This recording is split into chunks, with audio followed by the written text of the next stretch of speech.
My wife had cheated on me with a young lover and left me after 15 years of marriage, but when her plan fell apart, she begged me to come back.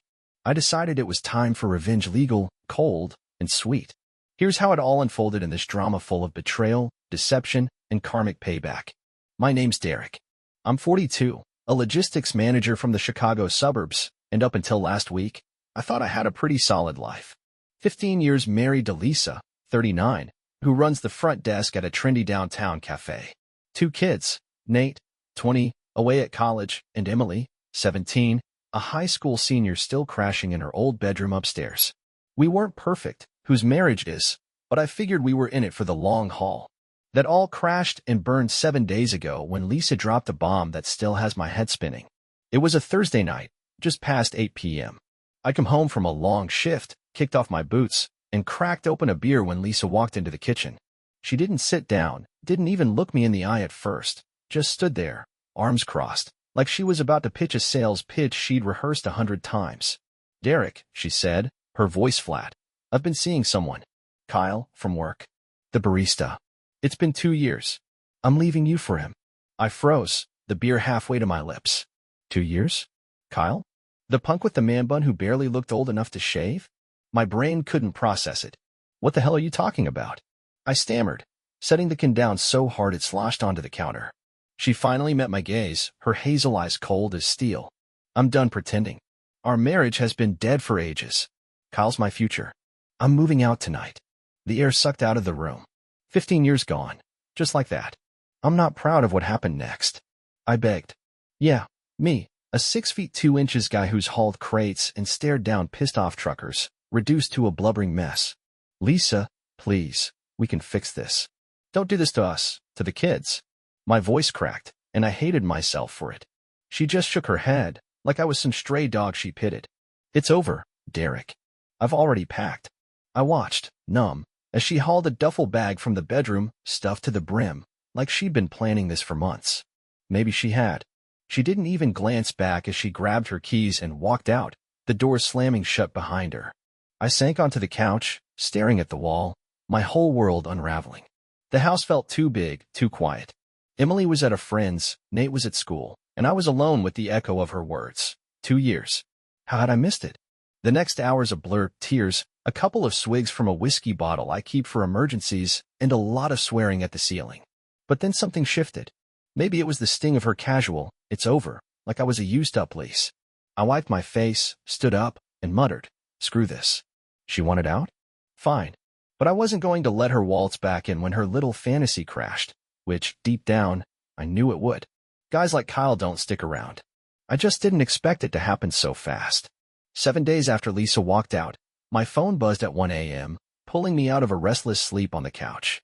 I'd been crashing there since she left, couldn't stomach the bed we'd shared. The screen lit up with her name, and my gut twisted.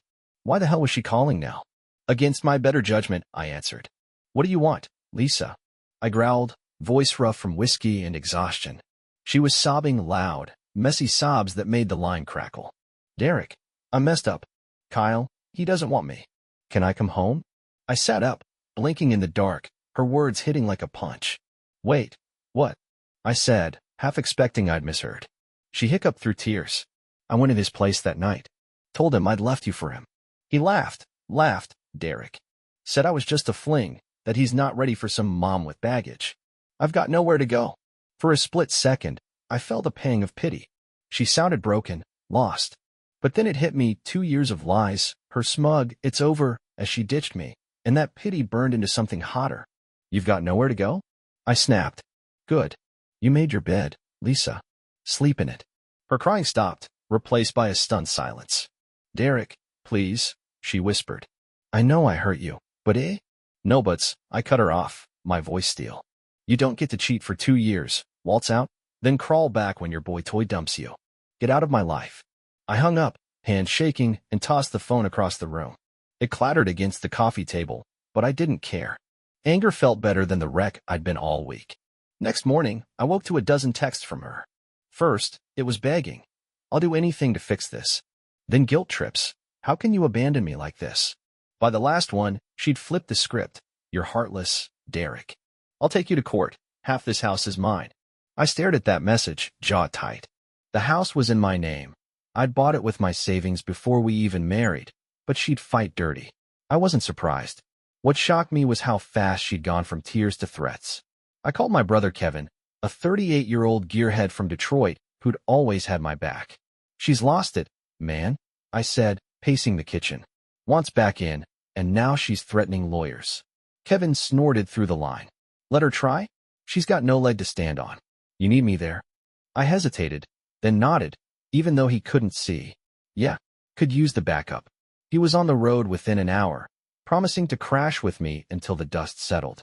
By noon, Lisa called again. I let it go to voicemail. Her voice was shaky but sharp. You can't just throw me out, Derek. I'll make you pay for this. I saved it, evidence, I figured. She thought she could bully me into taking her back, but I was done being her doormat. Kyle might have torched her little fantasy, but I wasn't here to pick up the pieces. If she wanted a war, she'd get one, and I'd be ready. 2 days after Lisa's late-night meltdown, my brother Kevin rolled up in his beat-up Chevy, toolbox in one hand, six-pack in the other. You look like hell, he said, tossing me a beer as he stepped into the living room. I caught it, cracked it open, and shrugged. Feel like it too. He dropped onto the couch, kicking his boots up. So, she's really trying to claw her way back? I nodded, filling him in on her threats. Kevin smirked. She's got guts, I'll give her that. Dumb as a bag of hammers, but gutsy. Before I could reply, the front door swung open, and Emily burst in, her backpack slung over one shoulder. She froze, spotting Kevin. Uncle Kev? What's going on? Her eyes darted to me, wide and searching. I'd been dreading this. She'd been at a friend's sleepover when Lisa left, and I hadn't told her yet. Kevin raised an eyebrow at me, like, you're up, champ. I took a deep breath. Sit down. We need to talk. She perched on the armrest, wary. Where's Mom? She asked, voice small. I swallowed hard. She's gone. Been cheating with a guy from work for 2 years. Left me for him last week. Emily's face crumpled, shock, then anger. 2 years, she whispered. Then, quieter, I knew. My head snapped up. What? She bit her lip, tears welling. I saw them at the cafe 6 months ago. Her and that barista, Kyle. They were close. I didn't tell you 'cause I didn't want you to break. The room spun. My 17-year-old kid had carried that alone. Why didn't you? I started, but she cut me off, voice shaking. I thought she'd stop. I didn't want to ruin everything. Kevin stepped in, resting a hand on her shoulder. Hey kid, this ain't on you. Your mom's the screw-up here. Emily nodded, wiping her eyes, then pulled out her phone. I blocked her yesterday. Nate too. We're done with her. I blinked. Nate knows. She nodded. I called him after I got home and saw you'd been crying. He's pissed, said he's not talking to her either. My kids had turned on Lisa without me saying a word. Part of me was proud. Part of me ached for them. This wasn't how family was supposed to fall apart. That night, Lisa texted me again. You turned the kids against me. You bastard. This is your fault. I showed Kevin, fuming. She's delusional. I didn't even know they'd cut her off. He leaned back, sipping his beer. She's grasping, man. Blaming you 'cause she's got nothing left. You got that lawyer yet? I nodded. Meeting him tomorrow. She wants a fight? She'll get one. The next morning, Emily stuck close, making coffee while Kevin tinkered with my truck outside. Dad? She said softly. Are we gonna be okay? I forced a smile. Yeah, we've got each other. She hugged me. First time in months, and I held on tight. Lisa could scream all she wanted, but my kids weren't hers to manipulate anymore. Whatever she threw next, we'd face it together. A week after Emily's bombshell, I sat across from my lawyer, Paul, in his cramped downtown office. He skimmed Lisa's latest threatening texts, chuckling. She's digging her own grave, Derek. The house is yours, premarital asset. No alimony if we prove infidelity. You got anything solid?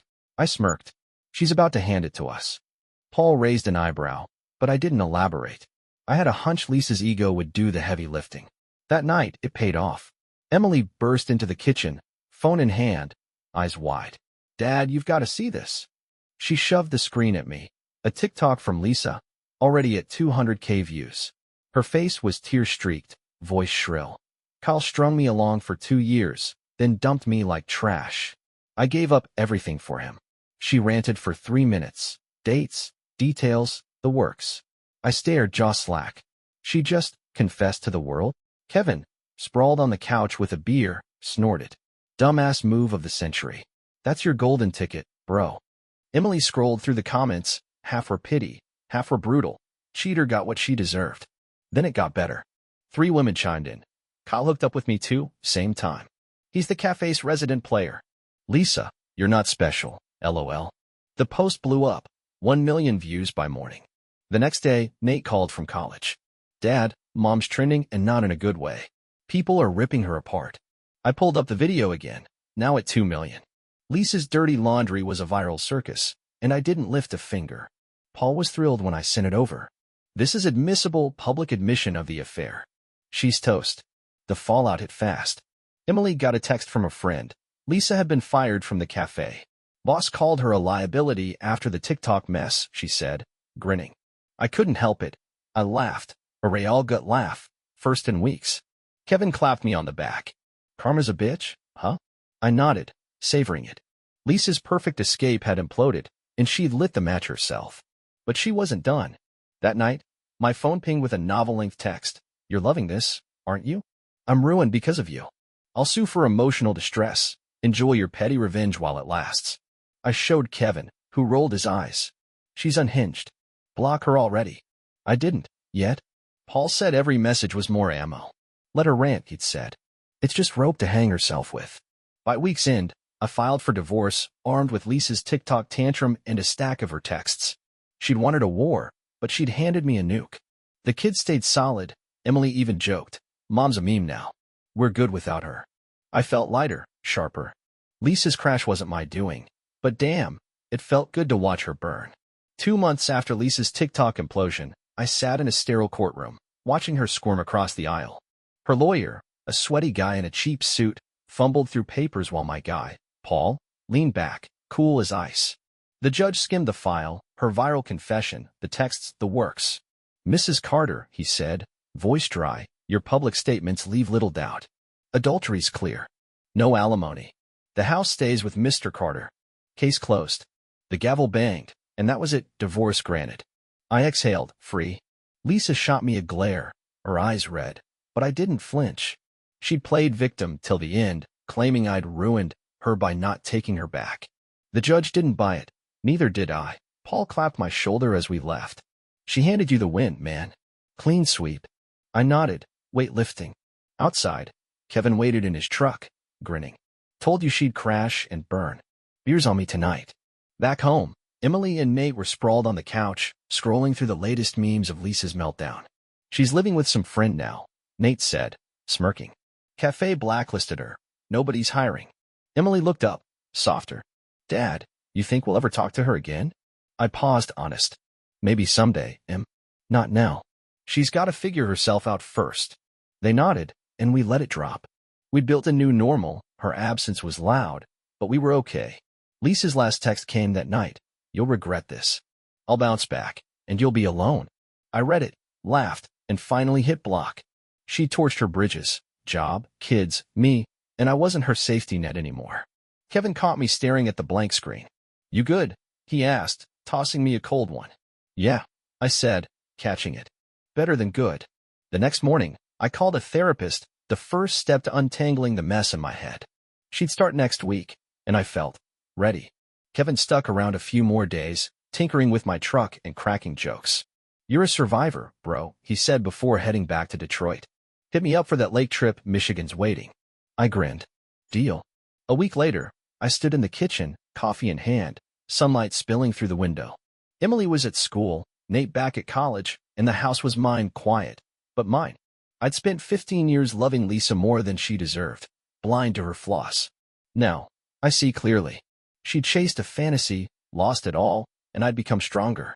Therapy loomed, and yeah, it'd be rough digging into the hurt, but I'd heal. Maybe even date again someday. For now, I'd take it slow, rebuild with my kids, and let time do the rest. Lisa? She'd fade into a lesson learned.